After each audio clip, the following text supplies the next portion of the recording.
మిత్రులారా, ఈరోజు మన రౌండ్ టేబుల్ సమావేశం తెలంగాణ వాదం అంటే ఉగ్రవాదమా, తెలంగాణ వాదం అంటే ప్రాంతీయవాదం అని చెప్తున్నాడు. ప్రాంతీయవాదం ఉగ్రవాదం కంటే భయంకరమైనదని పవన్ కళ్యాణ్ చెప్పినాడు. ఒకవేళ అదే నిజమైతే ఎన్టీ రామారావు తెలుగువాదం పేరుతోని, తెలుగు జాతి ఆత్మగౌరవం పేరుతోని, తెలుగుదేశం పేరుతోనే ముఖ్యమంత్రి అయినాడు. మరి అది కూడా ఉగ్రవాదమా కాదా అన్నది చంద్రబాబు చెప్పాలి, రేవంత్ రెడ్డి చెప్పాలి, పవన్ కళ్యాణ్ చెప్పాలి. ఇదంతా ఈ సినిమా, ఈ డ్రామా మొత్తం పవన్ కళ్యాణ్ నడిపే సినిమా ప్రాంతీయవాదం పేరుతోని, లేకపోతే నన్ను తిట్టినారు, లేకపోతే నేను అలుగుతా. ఈ అలగడం ఏంటిది? నువ్వు ఒక రాజకీయ నాయకునివి, నీ మీద రాళ్ళు పడ్డ నువ్వు భరించాలి, నీ మీద విమర్శలు వచ్చినా నువ్వు భరించాలి.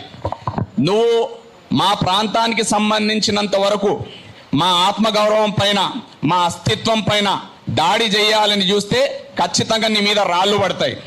నువ్వేం రాజకీయ నాయకునివి, చిన్న మాట అంటే అలుగుతావు, మమ్మీ డాడీ పొలిటీషియన్ లాగా ఉన్నావు మాకైతే. నువ్వు ఇంకో మాట చెప్తున్నాం మిత్రులారా, ఈరోజు ఈ తమాషా మొత్తం ఎందుకు నడుస్తుంది అంటే అక్కడ A1 A2లు ఇద్దరు 2 రాష్ట్రాలకు ముఖ్యమంత్రులు ఉన్నారు. అయితే ఇదే సందర్భాన్ని దీన్నే అదునుగా చూసుకొని మళ్ళీ ఇక్కడ ఏంటిదంటే ఆధిపత్యం చెలాయించడానికి మన తెలంగాణ సోయి ఏదైతే ఉందో, తెలంగాణ ప్రజల్లో తెలంగాణ వాదానికి సంబంధించిన చైతన్యం ఏదైతే ఉందో, తెలంగాణ కాన్షియస్నెస్ ఏదైతే ఉందో దాన్ని తుడిచేసి, దాన్ని తుంచేసి, మొత్తం ఇరేజ్ చేసేసి మళ్ళీ ఆంధ్ర ఆధిపత్యాన్ని తేయడానికి ప్రయత్నం జరుగుతుంది. దీన్ని మనం గమనించాలి. అందుకే ఆ మాట వాడిండు, ప్రాంతీయవాదం అన్నది ఉగ్రవాదం కంటే భయంకరమైనది అనే మాట ఉత్తగానే రాలేదు. మరి ప్రాంతీయవాదం అంటే ఏదో విడగొట్టడం కాదురా నాయన, మా మట్టి పైన ఉన్న ప్రేమ అది.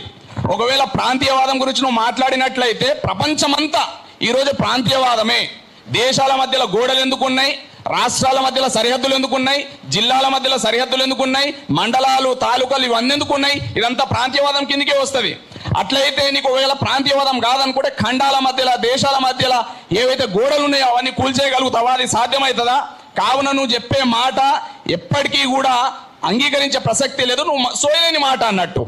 రెండో విషయం మిత్రులారా, పదే కొంతమంది ఏం మాట్లాడుతున్నారు అంటే తెలంగాణ వస్తే నిధులు, నియామకాలు, లేకపోతే నీళ్లు వస్తాయి అనుకున్నాము, కానీ అది జరగలేదు, ఇది బాగుపడలేదు, అది బాగుపడలేదు అంటున్నారు. కానీ ముందుగా మనం గమనించాల్సింది ఏంటిదంటే తెలంగాణ ఉద్యమం అన్నది అస్తిత్వానికి సంబంధించింది, ఆత్మగౌరవానికి సంబంధించింది, ఆధిపత్యానికి వ్యతిరేకంగా జరిగిన ఉద్యమము. ముందు ఇక్కడి నుంచే పుట్టింది, ఇది మనం గమనించాలి. కావున ఉద్యోగాలు, నిధులు, నియామకాలు కంటే కూడా ఆత్మగౌరవం పైన దాడి జరిగినప్పుడు మనం ఖచ్చితంగా స్పందించాలి. ఇక ఉద్యోగాలకు సంబంధించి, నిధులకు సంబంధించి రాజకీయ నాయకులు ఎవరైతే ఉన్నారో, ప్రభుత్వాలు ఏవైతే ఉన్నాయో వాళ్ళని మనం గల్లబట్టి అడుగుదాం. అదేవిధంగా మిత్రులారా, ఈరోజు ఇక్కడ రేవంత్ రెడ్డి ఉన్నాడు, కావాలని మరి ఆయన తెలుసు కదా, చెప్తాడు కదా చంద్రబాబు గురువు అని చెప్తాడు.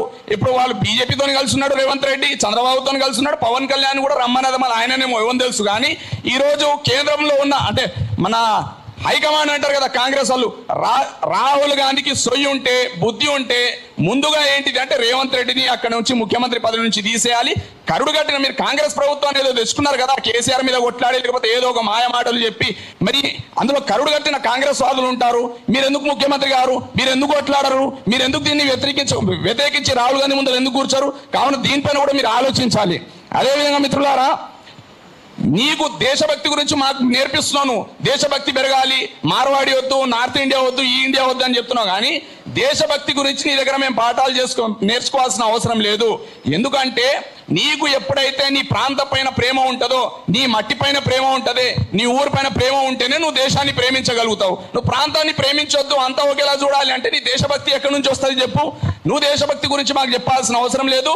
నీకంటే ఏమైనా దేశానికి సమస్య వస్తే తెలంగాణ ప్రజలు కానివ్వండి, మాలాంటి వాళ్ళు ముందుండి బార్డర్ దగ్గర నిలబడతాం. నువ్వు సింగపూర్ వెళ్ళిపోతావు, లేకపోతే మలేషియా వెళ్ళిపోతావేమో. కానీ ఇంకో చివరిగా ఏం చెప్తున్నాను అంటే తెలంగాణ వాదం అంటే తెలంగాణ మట్టిని ప్రేమించడము, మా ప్రాంతీయవాదం అంటే మా ఆత్మగౌరవాన్ని నిలబెట్టుకోవడం. ఇంకోసారి ఇష్టం వచ్చినట్టు మాట్లాడితే తెలంగాణ ప్రజలు ఎవరు ఊరుకోరు. జై తెలంగాణ. Thank you షబాద్. నిరుద్యోగ